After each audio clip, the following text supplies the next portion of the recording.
This video will provide an overview of APA 7th edition. My name is Professor Deborah Harmon. I am an instruction reference librarian and I am the library liaison to nursing. Today we're going to talk about in-text citations, reference list citations, and some of the interesting parts of the APA paper format. This video is intended for distance students. For distance students in the USCA Nursing program, you will be utilizing the 7th edition moving forward. Please take note of this as you look for help guides and such, as many of the things on the web are still going to be 6th edition. The first thing to pay attention to with APA is the in-text citations.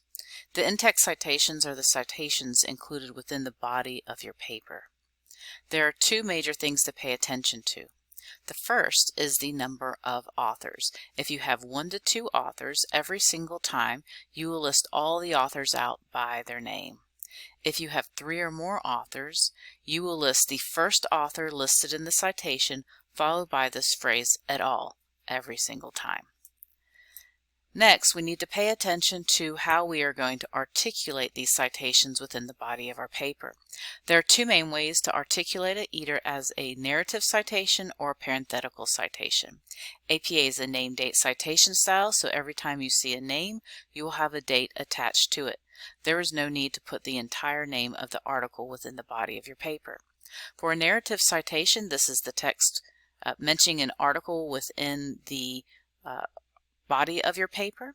And so, for example, we have here a study by Bowden 2019 argues for one author, and if we have 2 authors, we'll list Horn and Harmon 2018 supports. For a parenthetical citation, this is kind of an abbreviated way of mentioning an individual resource that you are citing. And for one author, simply list the author followed by the year. If you have 2 authors, list the first author followed by the ampersand and then the second author followed by the date. Now, when you have 3 or more authors, remember we mentioned the first author followed by this phrase "et al." every single time.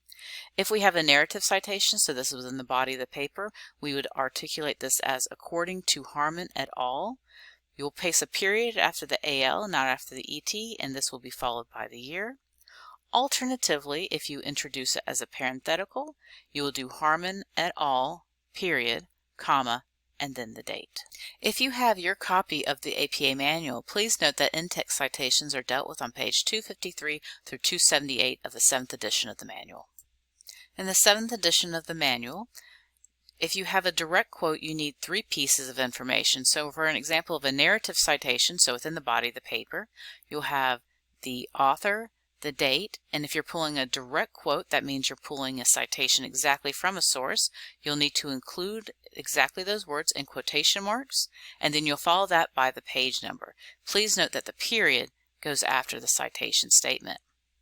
Alternatively, if you articulate as a parenthetical, you will articulate the quote, and then in a parenthetical citation you'll list the author or authors, date, and then the page numbers inclusive. Sometimes you do not have a page number. In the case you do not have a page number, you can go through and articulate a paragraph number. So you'll count down the number of paragraphs and then articulate that to help guide your reader to the direct quote. Please note that a lot of the papers that you will either have limited or no direct quotes within your paper. And you will need these 3 pieces of information every time you have a direct quote: the author, the date, and the page number, regardless of whether it's a narrative or parenthetical. For most of your citations, you will be paraphrasing your works.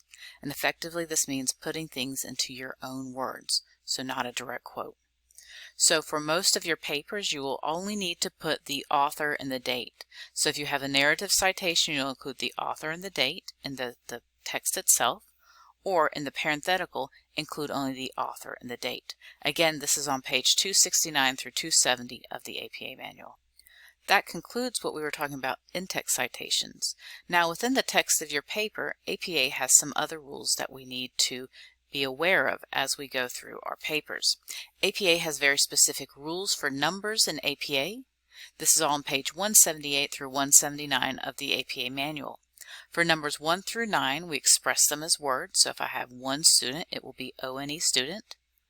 For numbers 10 and above, they will be expressed as numerals.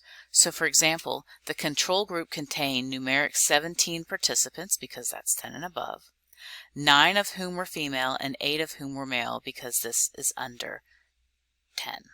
Now, it wouldn't be APA if we didn't have exceptions.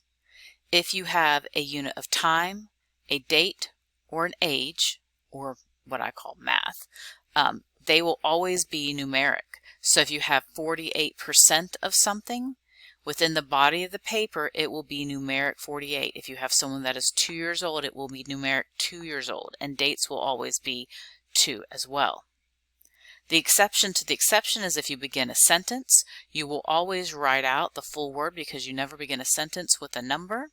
And then, so this is an example of 2% numeric 2%. And this is beginning the sentence with the word 48%. One thing that we find students struggle a lot with in their papers is how to balance citations within a long paraphrase. So within a long paraphrase, what you need to do is start out and let your author know, or your reader know, who you're talking about. So in this case, this is an article by Long, one author. So we articulate Long 2018 described. And then instead of having to put a citation after every single sentence, what we can do is the author went on to outline. They list the following common mistakes. And so this way we can continue the thread of the citation without having to put a citation after every single sentence. One of the ways to think of this as your author's ideas as being a tapestry, and as long as you do not break the thread that ties the ideas to the citation source, you may not need to necessarily recite. And again, this is an art, and if you are unsure, always err on the side of oversighting because underciting is plagiarism. Now, one thing to note is if you're going through and you're talking about one article, and then the same paragraph you start talking about another article, you will need to definitely let your reader know that you're talking about a new source and articulate a new in-text citation. Also, if you're talking about one source in one paragraph, and then you start talking about that same source in the next paragraph, you will need to start out that next paragraph with a new in-text citation to let your reader know that you are still talking about the same source. And again, always err on the side of oversighting rather than underciting. And in the APA Manual 7th edition, there are some great examples of how to balance citations within the text of your paper. If you're having additional problems, do make sure that you're reaching out to our writing room. We will now start to talk about reference list citation elements. There are 4 primary elements: who, the author, when, the year, what, the title, and where, the source. The large majority of the journal articles that you will be utilizing in your papers will come from library databases and will often have DOIs. Most articles published since 2008 will have a DOI, which is known as a digital object identifier. We can see the example of the DOI here. Now, if you have a DOI with your article, you will simply start out your article with the name of the author, so locate the name of the authors. And in APA, we always put the last name followed by initials. And so this journal article has 2 authors, so we have the first listed author, Behrman, comma, S period, K period. Notice that there actually is a space between the S and the K. And then we list the second author, whose last name is Stice, comma, followed by their first initial, which is E.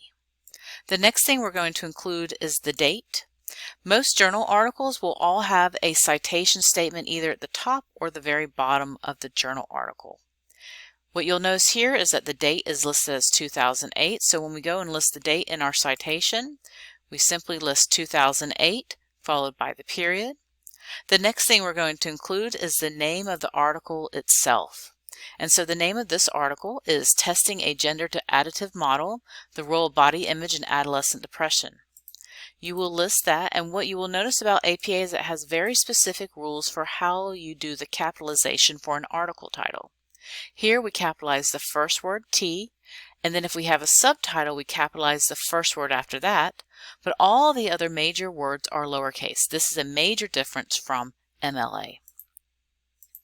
Once we list the name of the article title will list the name of the journal, which is the publication. So in this case, this came from the Journal of Abnormal Child Psychology. Sometimes in scientific and medical literature, we will see abbreviated article titles. In this case, we need to make sure we write out the full name of the article. What is different is you will capitalize the first letter of all the major words, and this will be italicized. Once we list the name of the journal, we list the volume. Now this example is going to show us an example with only a volume. Please pay attention to the next examples that shows you how to do a citation if you have a volume and an issue. If we have only the volume number, all we need to do is list the volume number and put it in italics. Once we list the volume number, we follow that with a comma and list the page numbers of the entire article. Now we follow that by articulating the DOI. For correct APA 7th, the DOI needs to begin with this https doi.org, and then this is the actual DOI, this 10 dot number, so I take this and I add that to the end of the URL. It is okay to have hyperlink blue URLs in APA 7th edition, so if you hit enter and it's underlined blue, that is absolutely okay for 7th. Now the other scenario we will see is if we do not have a DOI available. Again, we're looking at journal articles that we found through the library databases. This is where you're going to find the best quality articles. And so most of the time those will have a print version that exists. And so if no DOI is available and you get it from a library database, we will start out by including the authors and then the year, just like we did with the one with a DOI. And then we put the name of the journal. Remember, the capitalize only the first word. Then put the name of the journal itself. We follow that by the volume, and now this one has a volume and an issue, so we need to articulate that. So to identify the volume and the issue, after the name of the journal, we identify the volume, which is 61, that is italicized, and then that is followed by the issue, which is 4, which is not italicized. You will also notice that there is no space between the two. We follow that with the page numbers for the entire article, and then that is the end of the citation. We don't have to go out and find a retrieve from URL, nothing. We just leave it off and you will be done with the citation. With the 7th edition, we also need to pay attention to whether or not a book has a DOI or not. Not as many books have DOIs, but we are seeing more and more of those DOIs. Now, if you have a book with a DOI, we start out with the name of the book, or the name of the author, followed by their initials, the date the book was published, and then we have the name of the book. You'll notice that you capitalize the first word, and then the first word after the subtitle, and everything else is lowercase.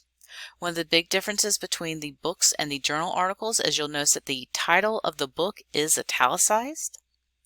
We then follow that with the publisher of the book, and then follow that with the DOI statement. You'll notice that my DOI is not hyperlinked, and that's okay. If it's hyperlinked, that's absolutely acceptable as well.